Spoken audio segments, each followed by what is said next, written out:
I sat alone in the lobby of the Seabright Palms Hotel during the New Year's vacation I had paid for in full, watching my children link arms as they led the whole family to a lavish dinner, leaving me isolated on a cold chair.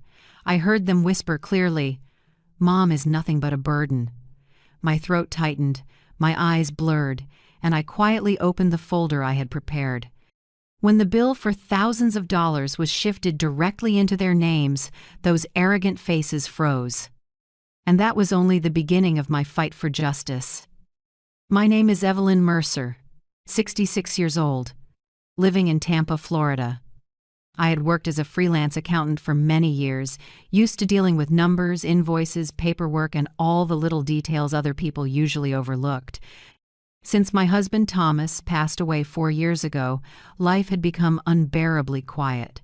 The spacious home that once echoed with family laughter now only held the sound of the TV and the ticking of a wall clock. I still walked around the neighborhood, still baked almond cookies for church on weekends, but there was always an emptiness in my heart. Maybe that's why Aaron's phone call, my eldest son, 3 weeks before the trip, moved me to tears. His voice was cheerful. "Mom, we're planning a New Year's getaway for the whole family. Aaron, Paige, Caleb, Lila, the kids, everyone. You'll come, right?" My throat caught. All I could whisper was, I really want to." Aaron went on describing the Seabright Palms Hotel, a well-known beachfront resort with a saltwater pool, a luxury spa, and a wide seafood menu. He said the trip would be a chance to reconnect, like the old days, when Thomas was still alive and we used to have picnics at Clearwater Beach. My heart leapt. It had been so long since the whole family was together, not a strained dinner or a frosty Christmas, but a real vacation. But then, in a tone I knew too well, Aaron added a small detail. "Oh, Mom, we figured it'd be easier if you booked the rooms under your name. Everyone will just pay you back afterward." Just a formality. I froze. For years I had been the one stuck holding the bag, paying for summer camp flights for the grandkids, booking hotels for family reunions. The money rarely came back as promised, if it came back at all. I bit my lip, but my heart softened. I wanted to believe this time would be different. I wanted to believe this trip would be the chance for me to be recognized as part of the family, not just the quiet shadow trailing behind them. So I called Seabright Palms. The friendly receptionist read off the packages. 5 oceanfront suites, 7 nights from January 2nd to January 9th, including 3 buffet meals per day, spa and pool access, plus tickets to a seaside jazz night. The total cost stunned me, $4,200. I drew in a deep breath. I checked my bank account. Just over $800 in savings scraped together from bookkeeping jobs for a few small shops and selling almond cookies every Sunday at the church fair. The rest would have to go on my credit card. The hotel required 50% down immediately, $2,100. That night I tossed and turned, staring at the wedding ring I had kept in a jewelry box for 41 years. I remembered Thomas sliding it onto my finger under the church arch, his trembling voice promising to stay with me for life. The next morning I brought it to Mr. Feldman's jewelry store, a Jewish man who'd known me since my youth. He looked at me with sympathy. "Evelyn, I can only give you $800. The market these days." I swallowed back tears and nodded. I didn't need more. I only needed enough for the deposit to hold the reservation. When I hit the payment button, my heart felt both heavy and light. Heavy for losing something priceless. Light because I believed I was doing the right thing for my family. I told myself, at least this time, they'll see I'm more than just the cook, the babysitter, the cleaner. I am at the center of this vacation. In the days after, I worked harder than ever. Took on extra bookkeeping contracts, cut every expense, walked instead of calling an Uber, ate peanut butter sandwiches instead of proper dinners. I scraped together enough to cover the balance. I printed every confirmation and slipped them into a blue folder, carefully labeled. That was the accountant in me, and also the way I tamed my worries. I had no idea that the same day Aaron called me, a WhatsApp group called No Drama Getaway had been created. In it were Aaron, Paige, Caleb, Lila, and messages that, later, would crush me. But at the time, I just sat smiling in my empty kitchen, picturing the whole family at the beach, waves mingling with the kids' laughter. I thought maybe Thomas, from heaven, would be smiling too. As departure drew near, I packed carefully. A few summer dresses, a light cardigan, my old but comfortable sandals. I even prepared a tin of almond cookies, planning to give them as gifts. The night before, I set my suitcase by the bed, looked up at the ceiling and whispered, "Thomas, please let this time be the one where our family is truly happy." Early the next morning, I went to the airport with everyone. They were cheerful, busy with their phones and designer luggage. Only Madison, my 17-year-old granddaughter, turned to ask softly, "Grandma, are you tired? Want me to pull your suitcase?" I smiled, my eyes stinging. In that moment, I felt that at least one person truly saw me not as a burden, but as a person. 3 days after I sent the deposit, the confirmation email from Seabright Palms arrived. On the screen, reservation confirmed. 5 oceanfront suites, January 29, 2025. I read it over and over, my heart pounding like I'd just signed a major contract. To me, it wasn't just a vacation. It was proof I had a place in the family. I printed all the documents, organized them into plastic sleeves, color-coded tabs, blue for rooms, yellow for meals, red for spa. The accountant's habit had never left me, and now it gave me comfort. I pictured my son and daughter-in-law nodding at my careful prep. Mom's always overthinking, but thanks to her, everything runs smoothly. That thought warmed me. The following days, I lived frugally to the point of austerity. I turned off the heat earlier, wearing 2 sweaters. I walked to the market through the biting December wind instead of calling Uber. Dinner was only vegetable soup and dry bread, meat only on Sundays. I told no one, complained to no one. I treated it as the necessary sacrifice, proof of my love. One night, while sorting receipts, I got a call from Caleb, my youngest. He said, "Mom, I heard Aaron said you booked the hotel. What's it like?" I laughed. "Beautiful, son. Saltwater pool, live jazz by the beach, plenty of room for the kids to run." Caleb said, "Oh, and never mention money." I hesitated. "About the deposit, how are you planning to handle it?" Silence then. "I'm busy in a meeting, Mom. Later, okay?" I set the phone down. Numb. I tried to convince myself they really were busy, not avoiding me. But inside, a small crack opened. On December 30th, Aaron texted, "Mom, we're so excited. Paige is packed. The kids are counting days. Don't forget your medicine. Don't worry, everything will be wonderful." I read it and wanted to cry. Part of me still longed to believe my son truly wanted the best for me. His text was like a Band-Aid over that crack, but underneath, unease still bled. On New Year's Eve, I pulled my suitcase out, folded dresses neatly. The pale blue dress Thomas once said made me look 10 years younger, the hand-knit cardigan from my mother, the sandals that had traveled so many places with me. I even added my mother's old perfume, bottle, light, and breezy like ocean air.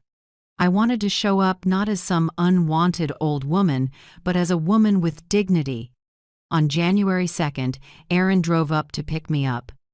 I stepped out with a bright smile, suitcase in hand, but as soon as I got in the car, I felt the difference. Paige sat in the passenger seat, eyes glued to her phone, muttering a quick hi without looking up. The kids in the back tapped on their games, not lifting their heads. Aaron asked a few polite questions, his tone distracted. I tried to chat, asked about work, school, but the answers were short. Paige even burst out laughing at a text, not bothering to explain. I asked, "What's so funny, Paige?" She replied curtly, Just friends, Mom, you wouldn't get it. I turned to the window, watching the trees slide past. My excitement dimmed, replaced by a familiar ache of being left out. The 3-hour drive felt heavy, but when the sea-bright palms came into view, my heart fluttered again. The white facade, green palms swaying, the fountain splashing high. I breathed deep, hoping the scenery would wash away my unease. We entered the lobby. I approached the desk proudly. I booked 5 suites under Evelyn Mercer. The receptionist smiled. Yes, all ready. Here are the room keys, all on the 3rd floor, ocean view. I turned to hand them out, but behind me, my children huddled, whispering. I caught Caleb mutter, 5 suites? A bit much. Aaron replied. Let Mom handle it, we'll figure it out later. I handed out the keys, hoping for a smile or a thank you. But they just took them, like it was nothing. Only Madison leaned close and whispered, Thank you, Grandma, I'm so excited. I squeezed her hand, warmed. As I stepped away, Aaron said, Mom, we'll head up first. You settle later. No one waited. No one asked if I needed help. I stood frozen, watching them disappear into the elevator, leaving me alone in the fancy lobby. Humiliation burned, my throat tight. I bit my lip until it bled, my hands shaking on the folder. For a moment I wanted to run to my room, to cry. But instead, I inhaled, lifted my chin. I remembered the addendum I'd had the hotel prepare, all expenses in my name, with full power to change.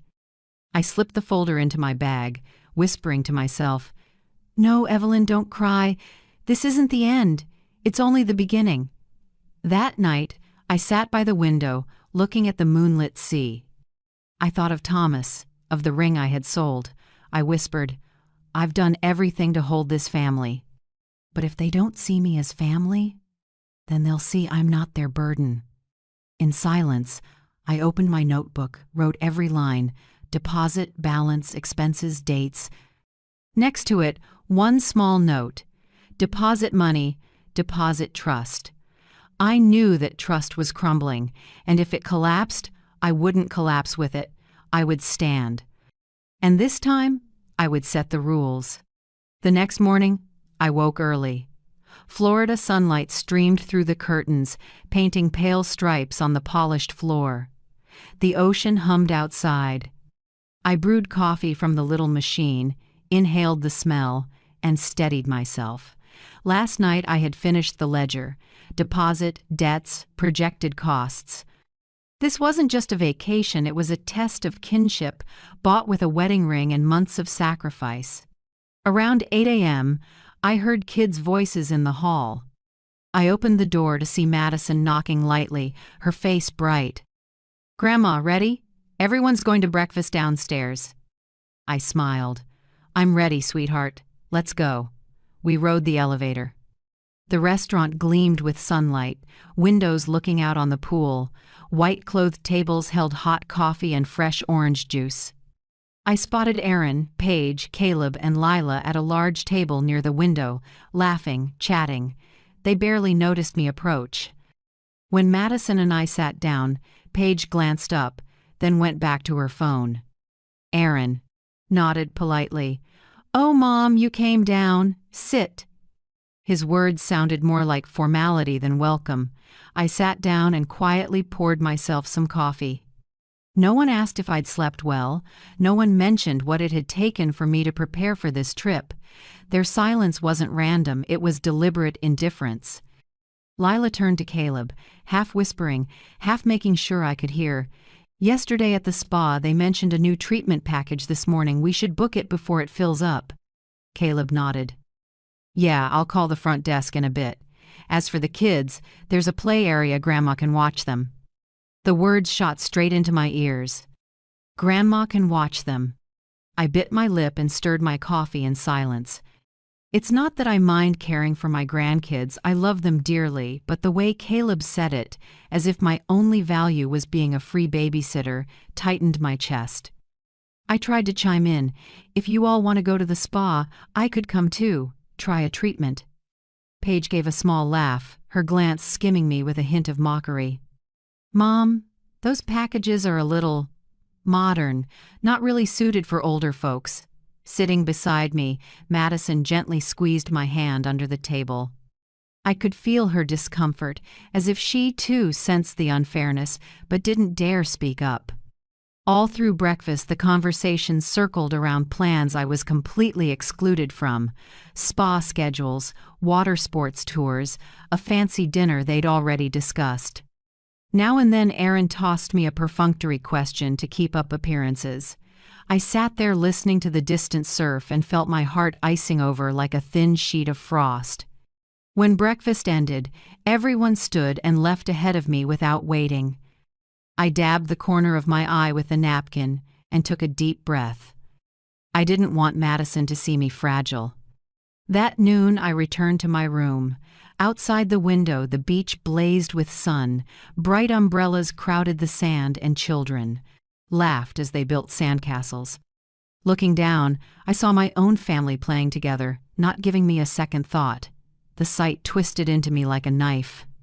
I flipped open my laptop and pulled up the hotel confirmation email.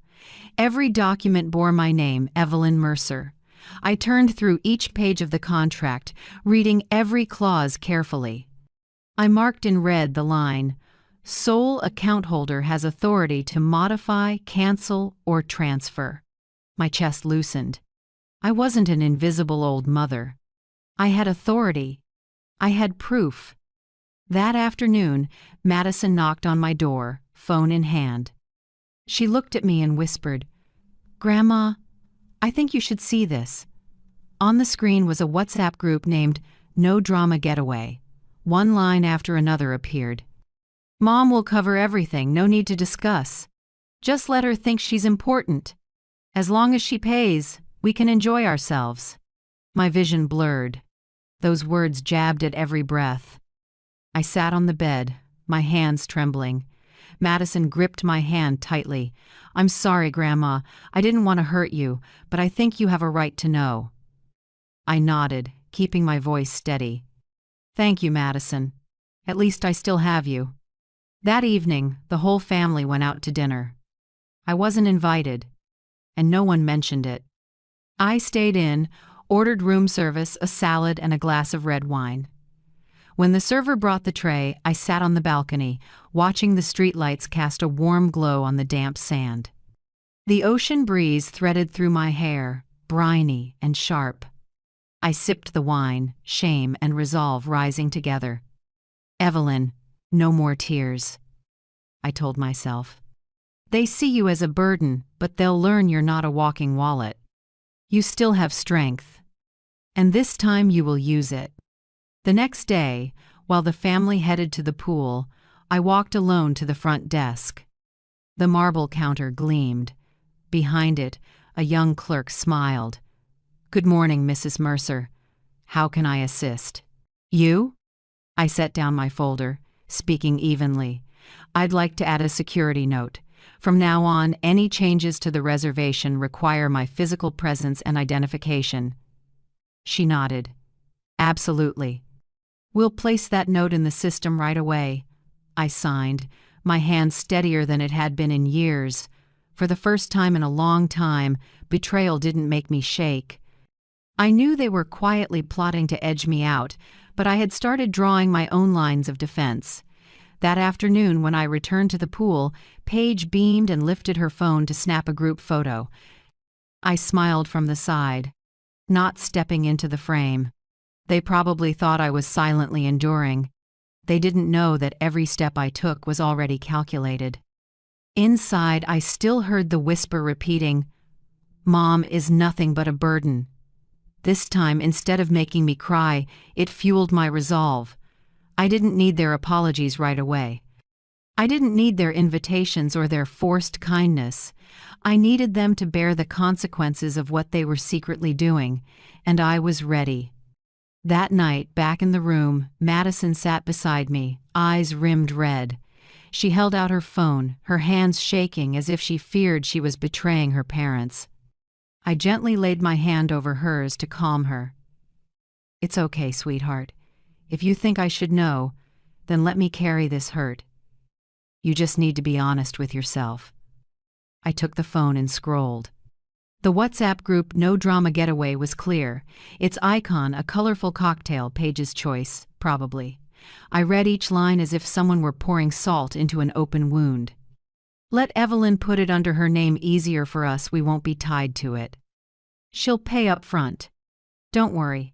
At the end, there'll be some issue, so we can avoid the bill. Split off and do our own thing. No hassle. She's old anyway, just let her stay in the room and watch TV. Reminder, don't let her know about this group. Keep flattering her. Easy enough. There were laughing emojis with tears and even a gif mocking me fussing with papers at the front desk. I stared, gripping the phone until my knuckles went white. Each word, each image stabbed straight into my heart. Madison murmured, I tried to tell them it wasn't fair, that you'd already paid everything. They told me I'm too young, that I don't understand adult matters. I stayed quiet, a long pause, with only the sound of the surf outside the window. Finally, I nodded, my voice oddly calm. You did the right thing. I know everything now, and I won't cry anymore. But promise me, keep this to yourself. Don't let them suspect. She nodded hard, tears spilling over. I wiped them away and held her close. I understood clearly. In that big family, only Madison truly stood by me. After Madison left, I sat alone and opened my accounting notebook. I wrote down what I had just seen, every sentence, every emoji. I stuck on a red sticky note labeled, Evidence No. 1. Inside me. The pain hardened into a strange clarity. In the past, I avoided conflict, chose silence to keep the peace. But now, seeing the cold calculations of my son and daughter-in-law, I knew I could not keep yielding. That night I still went down to the restaurant and sat through the family dinner as if I knew nothing. I smiled when Aaron raised a toast, when Paige ordered extra appetizers and left them half-eaten, when Caleb boasted about a snorkeling tour for tomorrow. I quietly ate spoonfuls of hot clam chowder to mask the chill inside. But my eyes recorded everything, the way Lila curled her lip at older ladies at the spa, the way Aaron glanced past me like I was a shadow, the way Paige stressed the word free when talking about the vacation. Every detail I filed away, like an accountant logging an unpaid debt. Back in my room, I screenshotted the entire chat on Madison's phone and saved it to the small USB drive I always carry. I knew this. In family battles, words can be denied, but evidence cannot. That night I sat by the window, staring at the black ocean. The moon was dim behind clouds, the wind snapping the curtains. I thought back over the years. The times I paid toward Aaron's house and he promised to pay me back over time. The times I gave Caleb money to start a business and got nothing but silence. I told myself it was a mother's duty, a way to keep my children close, but to them, I was only a walking wallet. Grief surged up, but right behind it came steel. I whispered, "No, Evelyn. Enough. Motherhood isn't for exploitation. If they see you as a burden, let them learn what it means to carry consequences." The next morning, I woke earlier than everyone. I called the bank and spoke with a risk department agent named Dana. I laid out the details. I was the only person paying for the entire vacation, but the family showed signs they might dispute charges after using the services. Dana listened patiently, then advised, "Mrs. Mercer, I'll flag your account. If a dispute is filed, we'll require the other party to prove their claim, and you already have documents and evidence. Please don't worry." I felt lighter, as if I'd built another layer of wall around myself. In the afternoon, I met the hotel manager, a Spanish gentleman named Victor Alvarez. I smiled, but my eyes were firm. "I'm the account holder for all rooms. I want it clearly noted in your system that no one but me may modify, cancel, or transfer." Victor nodded after reviewing my file. He signed a short addendum and stamped it with the hotel seal. I left his office with a lighter step. The pieces were clicking into place, On my way back, I saw the family at the pool. Paige, in a bright red bikini, laughed loudly. Aaron and Caleb held cocktails like VIP guests on a free vacation. I stood still, watching, and a complicated feeling rose in me, part pain, part disdain. That night, while the family went out again, Madison stayed with me.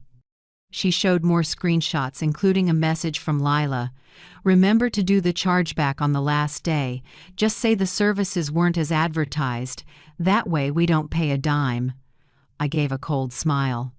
For the first time in months, my smile didn't tremble. I told Madison, "Sweetheart, let me handle it.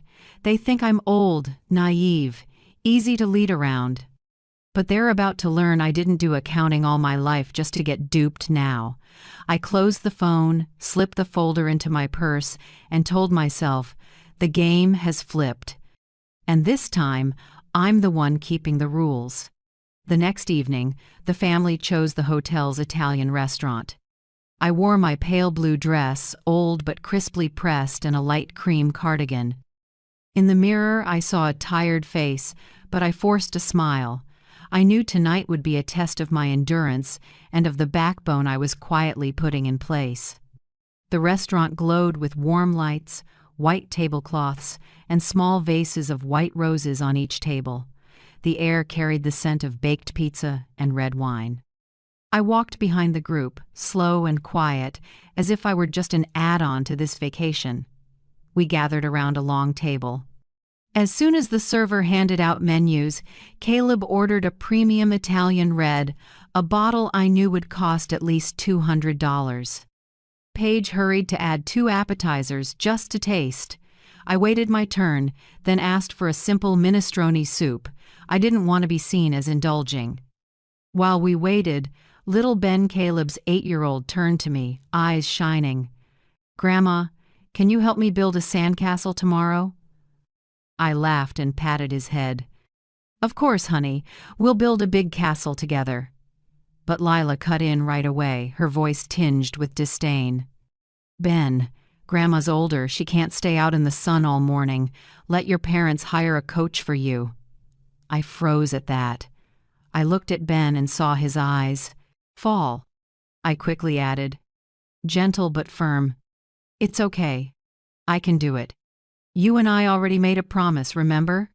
Ben smiled again, but I caught the annoyed glance from Lila and Paige. Dinner went on, everyone excitedly discussing tours, add-on services, and wine tastings. I stayed quiet, eating while I observed. I noticed how Aaron frowned when the server brought a preliminary check, then quickly slid it toward me as if it were automatically my responsibility.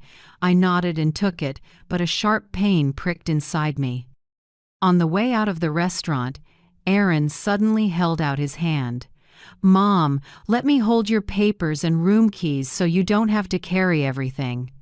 I stopped and smiled. "Did you forget? I've worked with paperwork my whole life.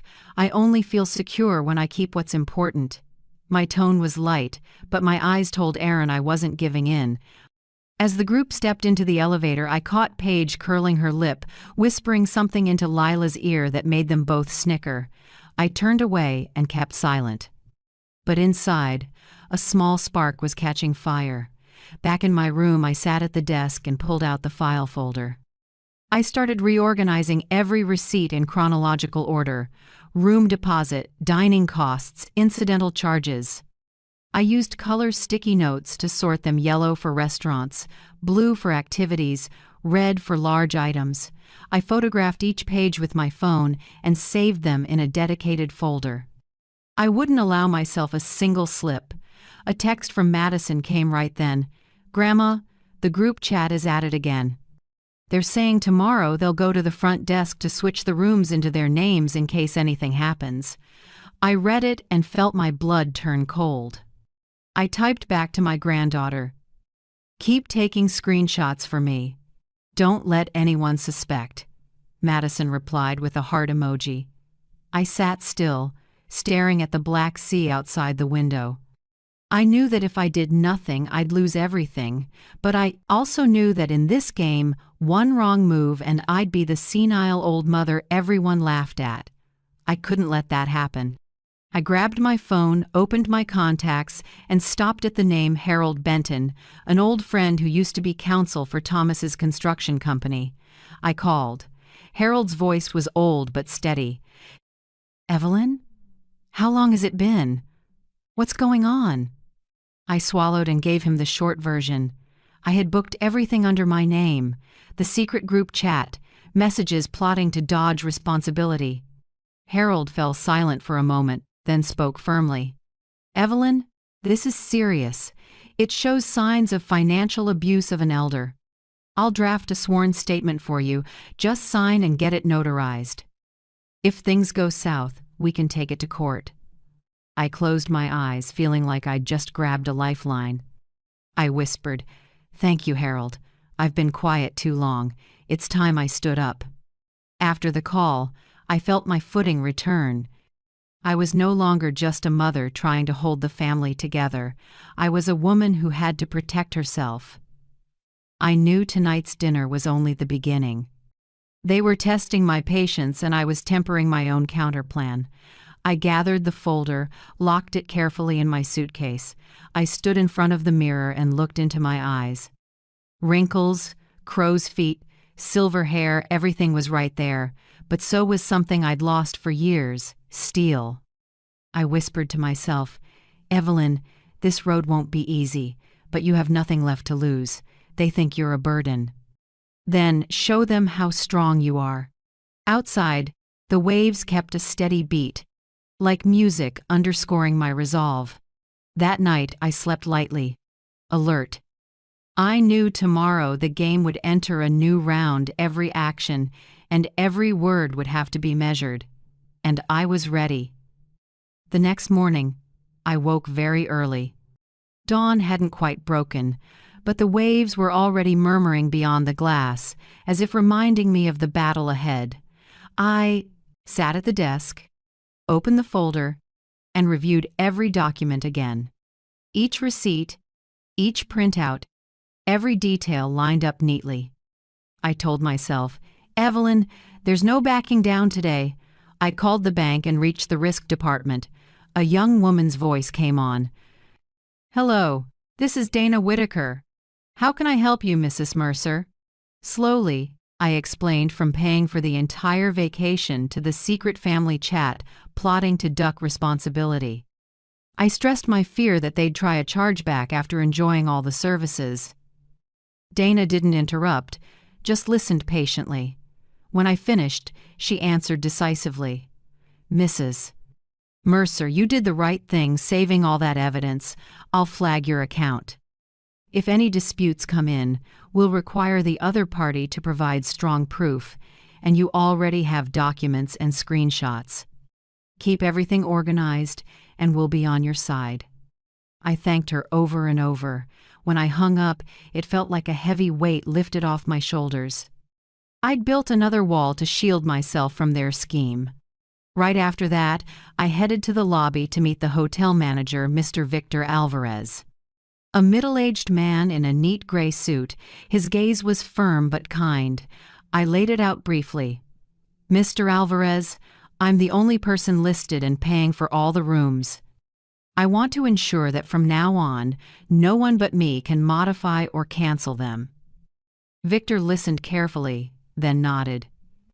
"Do you have your documents?" I set the folder on the desk. He looked them over, then asked a staffer to bring in an addendum form. I read every line and saw my conditions spelled out. Only I could authorize changes. Anyone else would need my presence and ID. I signed. Victor stamped it and handed me a copy. "Mrs. Mercer, from now on our system locks all edits. Any changes require your confirmation. Please rest assured." I smiled, confidence rising. I wasn't just the dismissed old mother anymore. I was the legal owner of this entire vacation. Leaving his office, I walked across the gleaming marble corridor toward the pool. I saw my family lounging under the canopy, laughing loudly.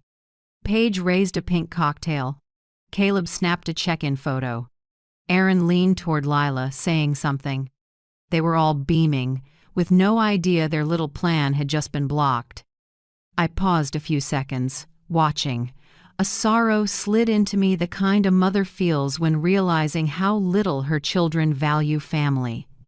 But alongside it came a cool determination. You can look down on me if you want, but I won't be fooled again. That afternoon, Harold called back. His voice was clear and firm. Evelyn, I've prepared the affidavit. Just sign and get it notarized, and I'll handle the rest. If this escalates, we'll have a legal file ready to protect you. I went to the hotel business center, met the notary, and signed right there. When the seal came down, it felt like I'd stamped a shield into place. That evening, the family gathered again at the Mexican restaurant on the property. I sat in the middle, listening to the chatter, but inside I was unusually calm. I knew I was a step ahead. During dinner, Aaron said suddenly, half joking, half serious, "Mom, tomorrow I'm thinking of asking the front desk if they can switch the rooms into my name so I can handle things. No need for you to fuss with all the details." I looked up and met his eyes. I smiled, but my voice was steady. "Son, everything's already clearly set. Only I can make changes. Don't worry about it anymore." Aaron flinched slightly. I saw Paige glance at him, then quickly change the subject to dessert. But in both their eyes, I caught irritation. They didn't know why yet, but they sensed their plan wasn't going smoothly. That night, back in my room, I opened the balcony and let the cool sea air drift in. Out on the water, little boat lights flickered. I knew I had locked the door they meant to slip through. I poured a cup of tea and wrote in my notebook, "Day 3 gate locked, evidence secured, bank alerted, manager signed, lawyer ready. Now we wait for their next move."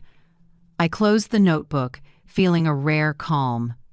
For the first time in years, I wasn't reacting, I was prepared. Outside, the waves kept rolling, as if cheering me on.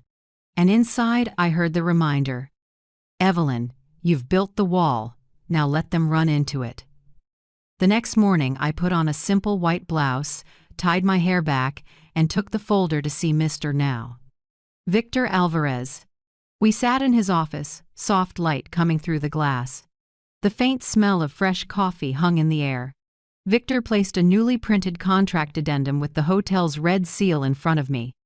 He slid it over and explained, "Mrs. Mercer, per your request, we've updated the system. From now on, you alone have the right to cancel, lock, or transfer rooms. No one else, including family members, can interfere. You may also choose to lock any room keys at any time." I read each line, my heartbeat slow but strong. Everything I needed was there. I had the right to retain or deactivate room keys. I had the right to cancel unused nights early. I had the right to request security support if there was disruptive behavior. I signed and carefully slipped the copy into a plastic sleeve. Victor smiled. "I trust you'll use this wisely." I nodded. "Thank you, Victor. I only want fairness. Nothing more, nothing less." Back in my room, I sat at the table and looked out at the glittering blue sea. A mix of sadness, grim satisfaction, and resolve rose in me. I knew this control was the key to turning the tables. I opened my phone and saw a new message from Madison with screenshots. "Clear as day. This morning after breakfast, let's go to the front desk and switch. The rooms should be easy," wrote Lila. "Yeah, Mom's old. She doesn't know these procedures," Paige added. There were a few laughing with tears. Emojis. I gave a cold smile. They had no idea that while they joked, every door they meant to open had already been locked and the key sat quietly in my hand. I texted Madison, "Don't worry, let them try. I want to see how they react." At noon, the whole family headed to the Italian place. I went along, calm as if nothing had happened. I noticed Aaron glancing around, clearly waiting for the moment to slip to the front desk.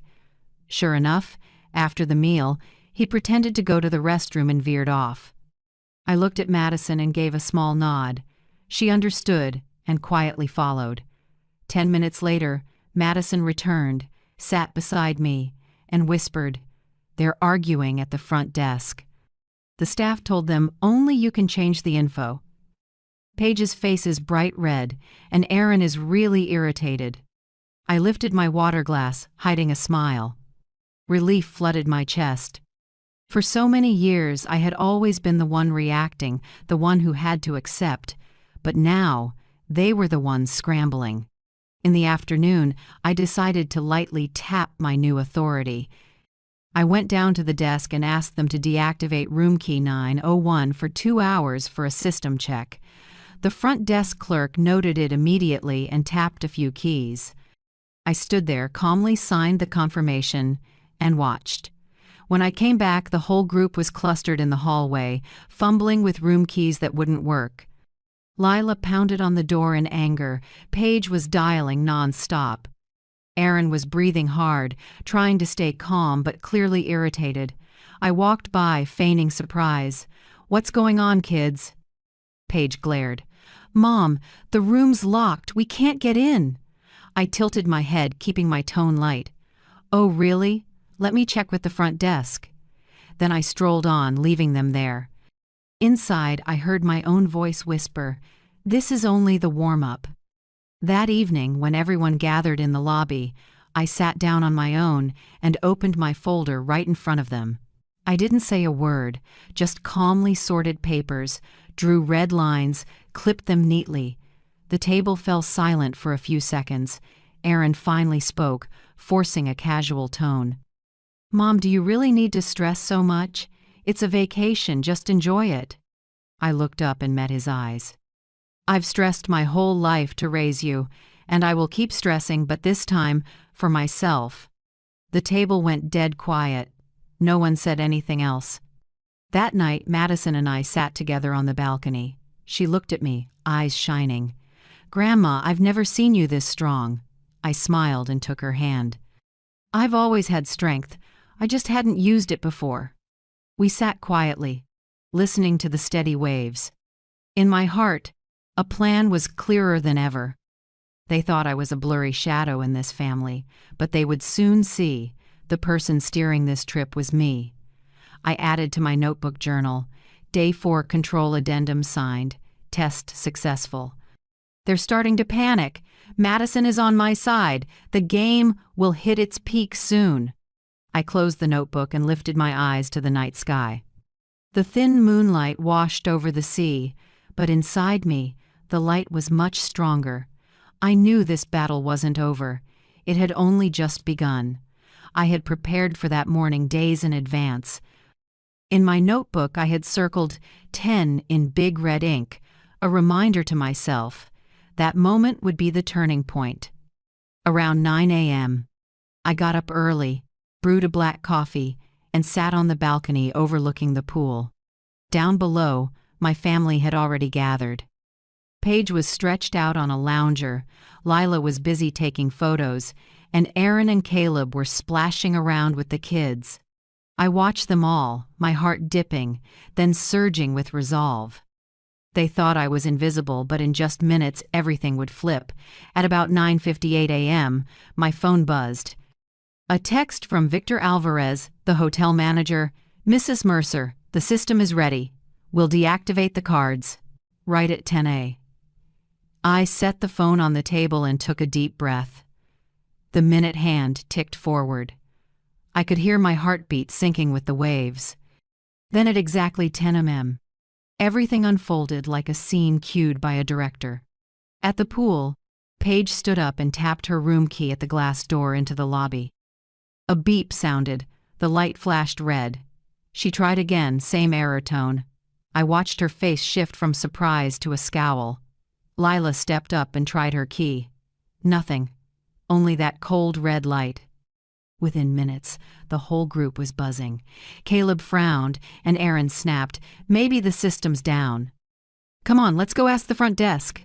I gave a thin smile, sipped my coffee, and kept observing from a distance. At exactly 10:15 a.m., my phone rang. Aaron. I waited a few seconds before answering. Mom, the room keys don't work. Come down and help us fix this now. I leaned back in my chair, voice steady. I'm busy, son. You can ask the front desk. I hung up before Aaron could say more. Around 10:45 a.m. Victor texted, I've explained it clearly. The cards were deactivated at the request of the booking holder. They seemed surprised. I read it with my heart pounding, but this time from a sharp, undeniable satisfaction. At exactly 10:58 a.m., Caleb called, his voice tight, straining for calm. Mom, did you cancel our rooms? I answered slowly. Yes. A dead silence came over the line. Then Caleb stammered, Why? I lifted my head, looked straight out at the blue sea, and said, Because I have the right. I set the phone down, oddly light. The hands that used to shake now calmly poured more coffee. I wasn't afraid anymore. At 11 a.m., Madison texted, Grandma, they're talking about coming up to your room. I smiled and arranged the folder I'd prepared. Contract, addendum, notarized statement, printed chat logs. I'd even printed 4 sets, one for each of them. I wanted a confrontation, I'd let the truth do the talking. Around 11:20 a.m., I heard urgent knocking. Aaron, Caleb, Paige, and Lila rushed in, faces twisted by anger, shame, and panic. Paige shouted, Mom, what did you do? How could you cancel our rooms? I didn't answer right away. I invited them to sit on the sofa and calmly slid a folder to each of them. On top were printed messages from their no-drama getaway group. They grabbed them and skimmed the lines. Free vacation. Have Mom pay first. Charge back at the end. The air in the room froze.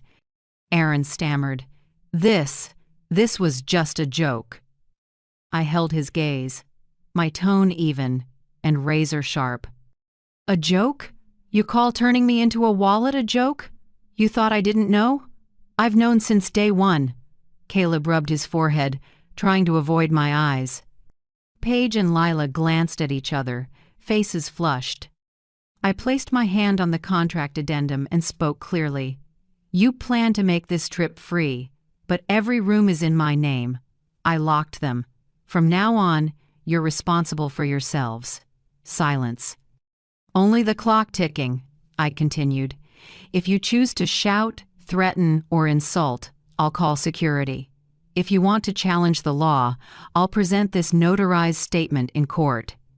But if you truly want to make it right, start by paying for your own vacation. I stood and stepped onto the balcony.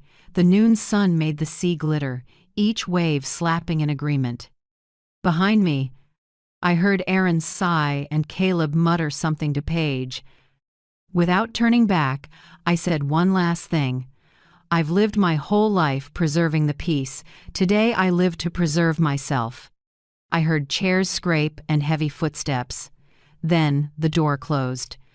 The room was quiet again. My hands trembled slightly, but my heart no longer felt heavy. Madison came in afterward, eyes bright. She hugged me tightly and whispered, You did it. I'm proud of you. I smiled and kissed her hair. We're only getting started, sweetheart. This game has many rounds. I looked at the clock. The minute hand had slid past the 12. A new chapter had opened, one where, for the first time in years, I wasn't reactive. I was in control. The next morning, Florida's sky was crystal clear, the early sun flashing across the rolling blue. I woke very early, sat at the wooden desk, and organized all the documents, printed messages, invoices, and contract addenda. I clipped each sheet into slim folders and stacked them neatly. I wanted everything crystal clear, because I knew what was coming. My family would come to confront me, and this time I wouldn't hide. Around 9 a.m., the phone rang. Victor, the hotel manager, said the small conference room on the ninth floor room. 903 was ready for the internal discussion I'd requested last night. I thanked him. Before hanging up, he added, "Mrs. Mercer, security will stand outside at a respectful distance. No one will intervene unless needed, but you can feel safe." I put on a modest navy dress, the one I'd planned for a family dinner they never invited me to. Instead of tears, I wanted them to see composure. I clasped a classic pearl necklace, picked up my briefcase, and walked out with Madison. She held my hand tight, her eyes bright with resolve. The ninth floor hallway was quiet. Room 903 stood slightly ajar. Inside, a long table, 8 chairs, a water carafe, and hot coffee were set out. I sat at the head, placed my folder in front of me, and Madison took the seat beside me. The door closed, and only the soft hum of the AC remained. I waited. 15 minutes later, quick footsteps pounded closer. The door flew open. Aaron came first, scowling. Caleb followed, eyes red from a sleepless night or anger. Paige and Lila pulled out chairs and sat, not bothering to hide their irritation. I greeted them quietly, but no one replied. The air was heavy as lead. I began, "You wanted to talk? This is the right time." Aaron slammed his hand on the table. "Mom, what was yesterday? Do you realize how embarrassed we were?" People looked at us like scammers. I kept my voice even, not like, "You actually planned a scam." Caleb started to rise, but Paige tugged him back. I reached for the folder, flipped to a few printed chat pages, and slid them their way. Paper rustled. The black text was clear. "Free vacation, charge back at the end." Each line cut the air like a blade. Lila flushed and tried to deflect. "Mom, we were just joking." "You misunderstood." I looked straight at her, my voice dropping. "A joke? Then why did Caleb call the bank to start a dispute?" Madison heard everything. The room froze. Madison nodded, her gaze steady. Caleb choked on his words, mouth opening and closing with nothing to say. I went on, crisp as an indictment. "You invited me to put everything under my name. I sold my wedding ring and saved for 8 months to pay the deposit. You promised to split it, but in your private group you planned to cut me out, called me a burden, and intended to leave me with the bill when you walked away. Tell me, what have I done over all these years to deserve that?" No one answered. Only the clock hand moved. I opened another folder and pulled out the document I'd had notarized last night, a statement confirming I voluntarily paid all costs and that none of you has any right to dispute them. I set it down hard, and everyone flinched. "This is the evidence. The bank has noted it. The hotel system is updated. Even if you try to argue, the law will not be on your side." Paige burst into tears, but not from remorse. Her tears were just a thin shell hiding humiliation. Lila stared at the table, her hand shaking but clamped around her phone, hunting for an exit. Aaron made one last attempt. "Mom, we were wrong, but you have to understand times are tough. We just wanted to save money." I let out a faint laugh, but it tasted bitter. "Save money by cheapening your mother's trust? Do you have any idea what it took for me to put away every dollar? Were any of you there on the nights I shivered in a cold house because I turned off the heat to save a little, or watched me huddle over a thin bowl of soup just to scrape together a few more bucks?" Aaron said nothing. Madison squeezed my hand tighter, her eyes bright with anger. I stood, letting my gaze pass over each face. "Yesterday, when your keycards died, you panicked about losing a place to sleep. That feeling being left behind, treated like leftovers, I've tasted it for years. Today, you only got a small sample." The room went silent. Then I ended with a declaration. "From now on, I am nobody's wallet. You have 2 choices. Pay for your own rooms if you want to stay, or leave right now. Madison and I are staying to enjoy the vacation I paid for. Everything else is no longer my concern." No one argued. They knew every exit had closed. I gathered the papers and put them in my case. Before leaving, I paused, looked at their stunned faces, and quietly said, "You called this the no-drama getaway. You turned it into a tragedy. And I turned it into justice." I took Madison's hand and stepped into the sunlit hallway. Outside, security stood by and gave a small nod. I drew a long breath, feeling lighter. In my heart, I knew this hearing wasn't just a confrontation in room 903. It was a statement. From now on, I will not be dismissed. When the door to room 903 closed behind me, a quiet emptiness spread out. I held Madison's hand, feeling her pulse race. She said nothing, just walked beside me. The hallway blazed with sunlight from the window at the end, and that light made everything clearer than ever. I had taken a step I couldn't undo, and Madison had just become my only ally. We took the elevator to the 3rd floor, where there was a small, quiet lounge. I chose a table by the window and ordered 2 mint teas. Madison sat across from me, studying me for a long time as if trying to read what I hadn't said. Finally, she spoke. "Grandma, today, you felt like a completely different person. I've never seen you this strong." I gave a thin smile, my lips a little unsteady. "It's not that I changed, Madison. I just stopped enduring." She went quiet, tracing the handle of her teacup. I could tell she wanted to say more, so I waited. At last, she drew a breath. "I've known that secret for a long time, Grandma. They have a group chat. They added me to keep an eye on you." But the more I read, the more ashamed I felt. "I was going to tell you, but I was scared." Her voice caught. I reached across and took her hand. "You were braver than anyone by choosing to stand with me. There's a line between them and me you've chosen. Don't blame yourself." Her eyes brimmed. "But they're my parents. I don't want to betray them, and I can't close my eyes either. When I saw you put down the evidence yesterday, I realized the truth matters more. You matter more." My throat tightened at that. For years I'd waited for recognition like this, not from my own children, but from a granddaughter who seemed small yet saw more clearly than anyone. I whispered, "Madison, you drew a line. They're on that side, you and I are on this side. That isn't division, it's protection. Sometimes, to preserve what's right, we have to stand opposite the people we love." She nodded, her gaze steadier. She told me that all last night, listening to her parents argue in their room, she decided she would not let them keep turning me into a faint shadow in my own life. In that moment, I saw how much she'd grown. She wasn't just a kid pulled into family conflict, she was a witness, an ally. The tea cooled, but our conversation didn't.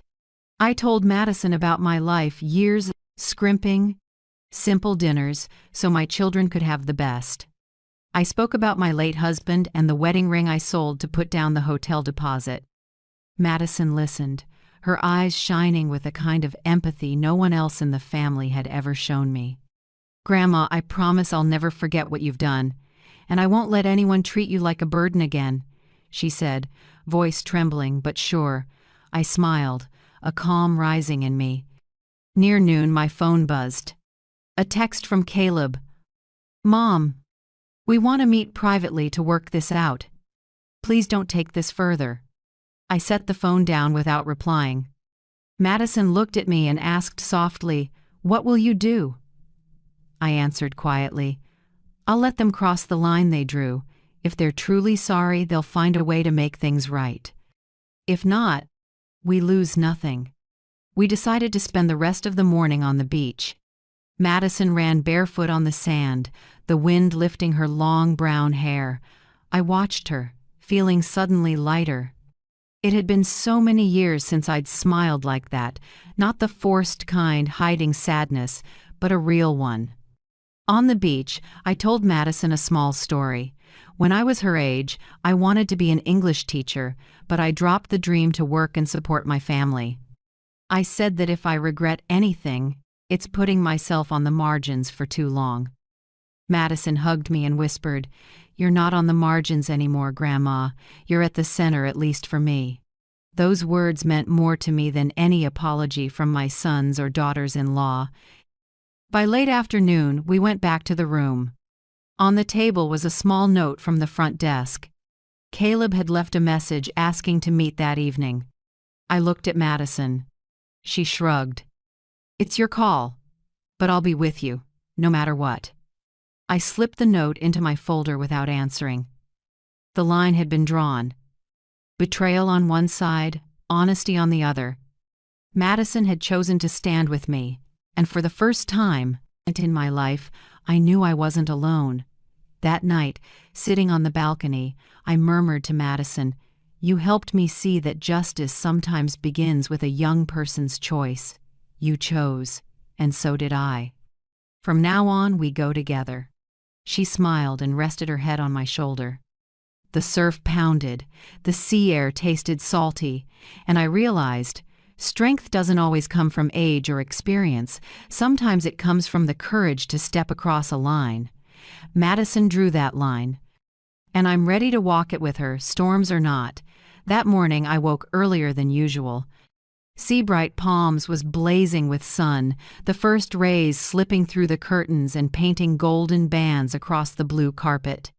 Madison was still asleep, her face peaceful, her brows twitching with a dream. I looked at her, full of feeling. I had found support, but I also knew I had to stand on my own. I opened my suitcase and folded my clothes neatly. For the first time in years, I packed without panic or fear. I wasn't running from anyone, wasn't rushing to dodge, yelling, or contempt. I was simply leaving because I wanted to. In the mirror, I saw an older woman with silver hair, wrinkles, and clear eyes. I told myself, "Evelyn, you're not fleeing. You're stepping out to own your life." Around 8 a.m., my phone pinged. A text from Caleb. "Mom, please don't go. We can talk again. Don't let the family fall apart." I read it and didn't respond. Late apologies, if they come at all, can't erase years of treating me like a burden.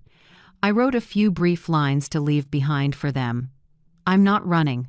I just won't accept being disrespected anymore. From now on, I'll take my own path. If you truly want to find me, do it with respect, not by using me." I set the note on the wooden table in room 903, where arguments had flown yesterday. It was a quiet, clear declaration, no more debate.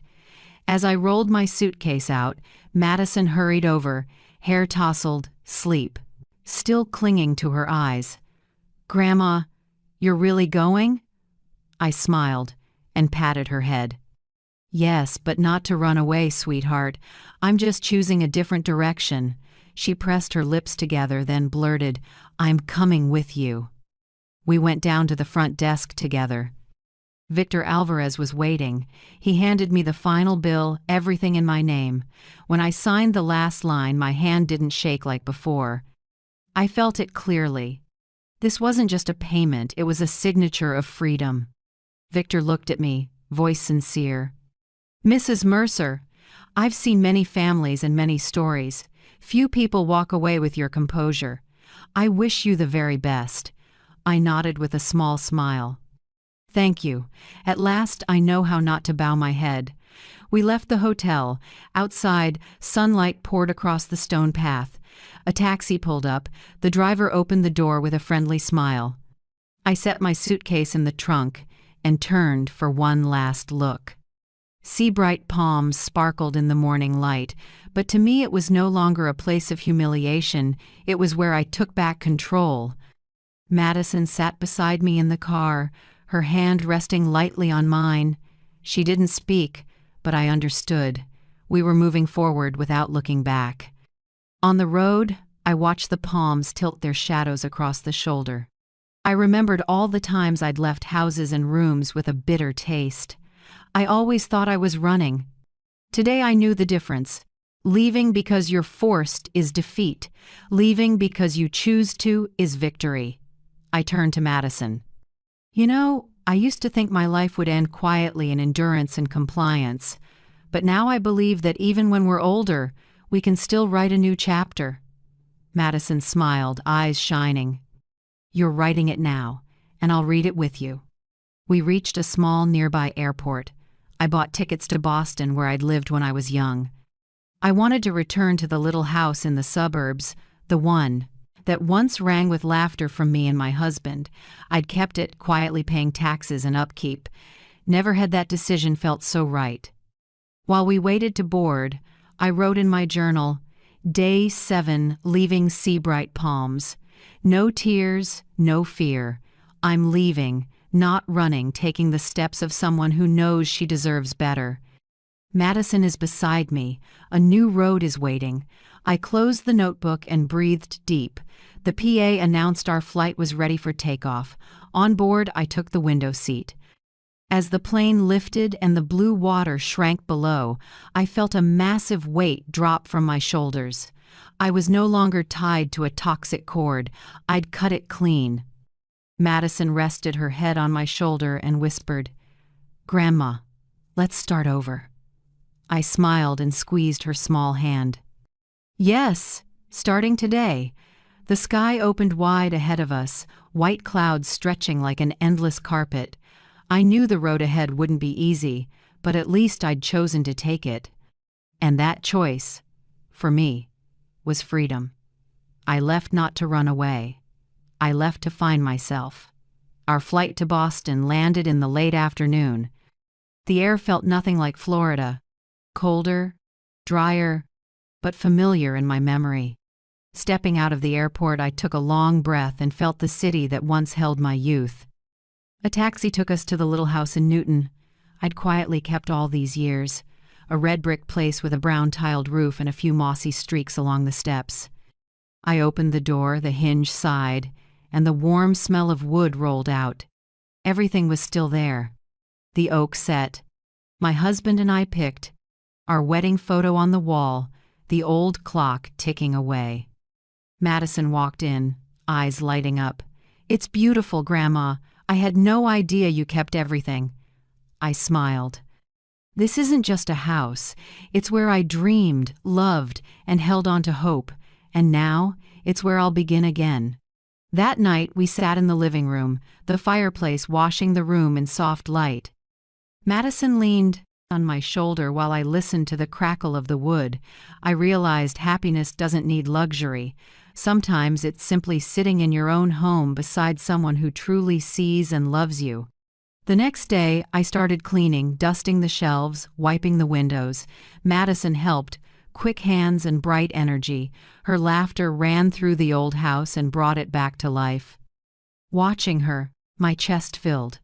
I may have lost a lot in this life, but I kept what mattered most, the passing on of honesty and love. In the days that followed, I wrote everything that happened into a thick notebook. Not to complain, but to remember. I had been belittled and used, and I stood up, leaving with my head high. I believe one day Madison will read these pages and understand that courage sometimes arrives late, but never too late. On the weekend, we sat on the porch watching warm lights glow from the houses up and down the street. The night air was sharp, but my heart was warm. Madison asked softly, "Do you regret it?" I shook my head. "No, sweetheart. I didn't run. I left to keep my dignity. And that's something I hadn't done in years." I looked up at the starry sky and thought of my children. I don't know if they're sorry or if they understand, but that no longer defines me. I drew a line for myself, and I crossed it. I know some will call me selfish, say a mother should be endlessly forgiving, but forgiveness doesn't mean erasing yourself. Forgiveness has value only when it rests on respect. And when respect is gone, leaving is the last way to love yourself. Madison squeezed my hand and whispered, "Grandma, I believe things will be better from now on." I smiled, feeling lighter. Yes, from here on out we'll write a new chapter. No lies, no using people, only truth and love. I closed my eyes and listened to the wind through the trees. In that moment, I knew I had done the right thing. I left, but not in shame. I left as a woman who finally chose herself. And now, as I tell this story, I want to leave a note for anyone listening. We think it's too late to change, sometimes. But if you can still stand up and step forward, it is never too late. I, an older woman with silver hair, found freedom in what I thought were the last days of my life. If I can do it, anyone can. Thank you for staying with me to the very end of this story. Where are you listening from? What city do you call home? Please share in the comments. If this story touched you, please like, share, and don't forget to subscribe so we can keep traveling together through the next chapters. Your support gives strength not only to me, but to anyone who needs the reminder that they deserve respect, love, and a life that belongs to them.